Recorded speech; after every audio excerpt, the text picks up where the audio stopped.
Welcome sa ating channel. Share ko lang sa inyo itong tanggap ko na Sharp.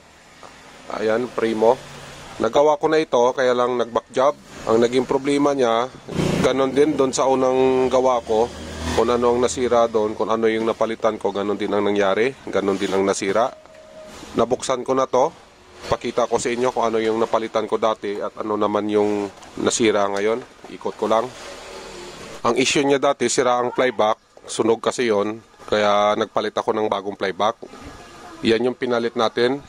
Ang nangyari, nag-okay naman siya. Nagamit ng may-ari, 2 araw lang, bumalik dito ulit. Ganito na, naging resulta. Ayan o, na-deform na siya, lumubo na.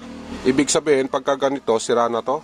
Bago naman sana, kaya lang, yung quality niya, hindi maganda. 2 araw lang tinagal niya, nasira agad. Tanggalin ko lang, check natin. Yan yung flyback na bago na kinabit ko. Ang brand nga pala nito, Broadway. Ayan o. Nabili ko to sa online. Gumana naman, kaya lang 2 araw lang yung tagal niya, nasira ulit. Yan yung dahilan, kaya confirm na sira na siya. Maski hindi na natin sukatan, sa naging itsura niya palang, ayan o. Kaya ito lumobo, ang nangyari, nag-overheat o kung uminit siya, kaya nagkaganito. Ang gawin natin, papalitan natin. Bago tayo magpalit ng flyback, check lang natin yung output niya. Itong 3 paa na to. Pag na-check natin, pag okay naman, mag-voltage check tayo. Sukatan natin yung supply na papuntang flyback. Yung ating multimeter, set lang natin sa, maski sa buzzer mode, pwede na rin. Ma-detect lang natin kung may shorted o wala. Sukatan natin itong 3 paa o itong kanyang horizontal output. Ayan, buzzer mode yung mode ng multimeter natin. Suka tayo. Ayan o, walang buzzer. Reverse ko lang. Ayan, OL. Ibig sabihin, okay. Wala namang shorted. Ayan o. Okay naman siya. Ayan. Ayan o. Okay. Ang gawin natin, saksak natin siya.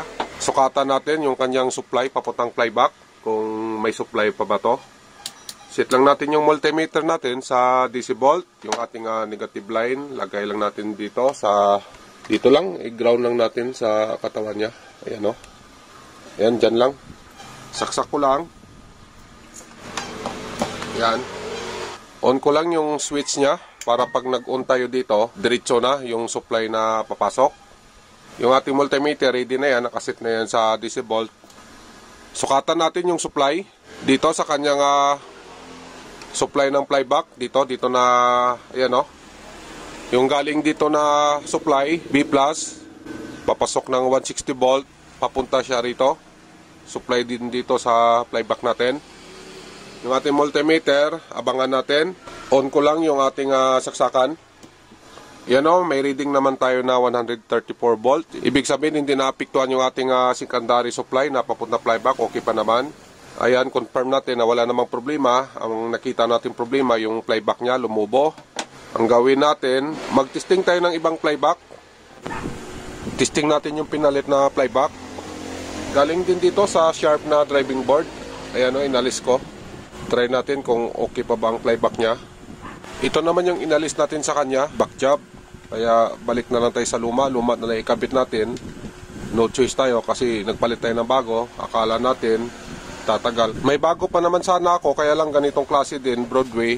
Hindi ko na ikakabit yun, baka ganito din ang mangyari. Kagaya sa kinabit natin na bago nga sana, kaya lang ganun ang nangyari. Kaya hindi na natin palitan ng ganitong klase. Ito na lang yung option natin, yung luma na lang ikakabit natin. Kasi original naman siya na pang Sharp talaga. Kaya lang, hindi lang natin sure. Kasi nga, luma, no choice tayo, ganun na lang talaga ang gawin natin. Sa palaran na lang kung tatagal ang luma. Kasi sa bago, ganito naman ang nangyari. Bago sana, no choice talaga. Ayan na lang muna ang luma. Itong product na to, galing sa online, nabili ko siya. Kaya, ano na rin sa inyo to, share ko lang. Baka sakali na mag-o-order kayo ng flyback, baka ganito yung makita nyo, huwag nyo nang i-ano, kasi baka same lang din sila. Ayan o, yung kanyang brand, Broadway.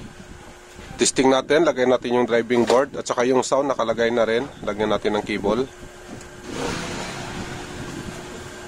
I-harap ko lang, testing natin yung kanyang kinalabasan kung Okay pa ba yung kinabit natin na flyback, yung luma.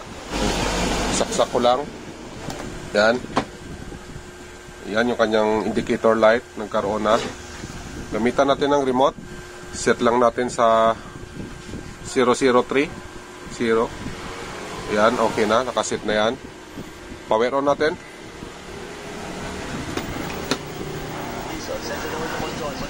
May sound na siya. Ibig sabihin, okay naman yung kinabit natin. Ayun, no? Okay na. May picture na siya. Ipatay ng channel.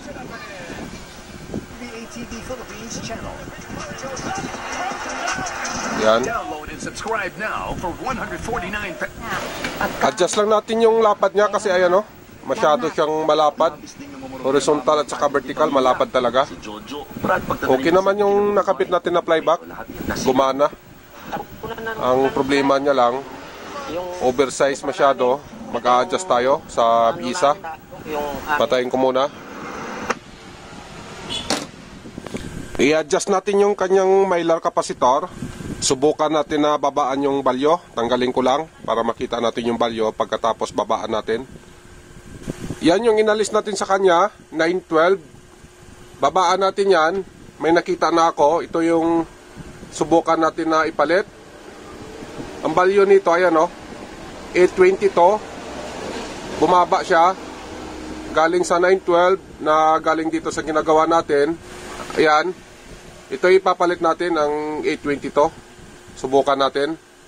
Kaya sa nagkaganon, kasi yung flyback na kinabit natin, galing kasi sa slim fit na sharp, 21 inches din. Kaya lang slim siya, ito kasi hindi slim, kaya nagkaganon yung size niya, masyadong malaki.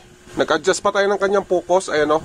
Maiksi lang kasi ang wire ng slim fit, kaya nag-extension pa tayo ng wire, kasi nga maumbok masyado ang puwit nito.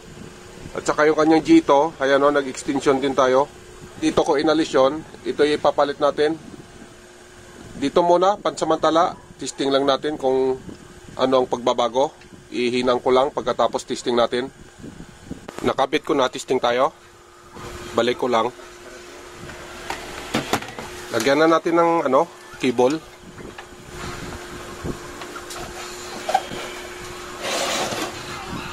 Plug in ko lang. Yan. On natin.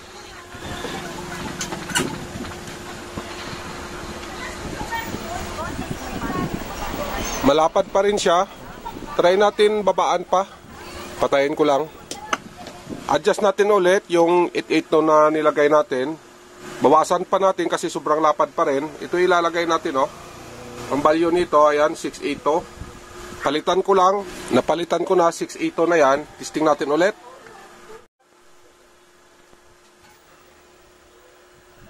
Ayan, okay na to. Yan yung logo, makita na natin kasi kanina nasa bandang gilid siya, hindi natin mabasa o hindi natin makita man natin yung logo pero hindi buo. Ngayon okay na siya, oh. Sakto na yung size niya. Tsaka yung volume natin, ayan, okay na rin, ayan, oh.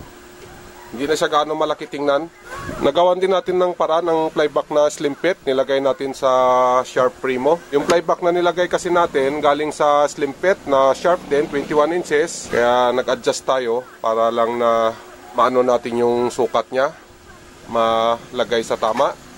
Ang kinalabasan, ayan, okay naman, ayan, oh, yung logo niya, tsaka ayan, oh, yung channel at saka yung display ng ayan, oh, yung CN na logo. Okay na rin. Tsaka yung sukat niya, yung itim at saka itim dito, normal na rin siya.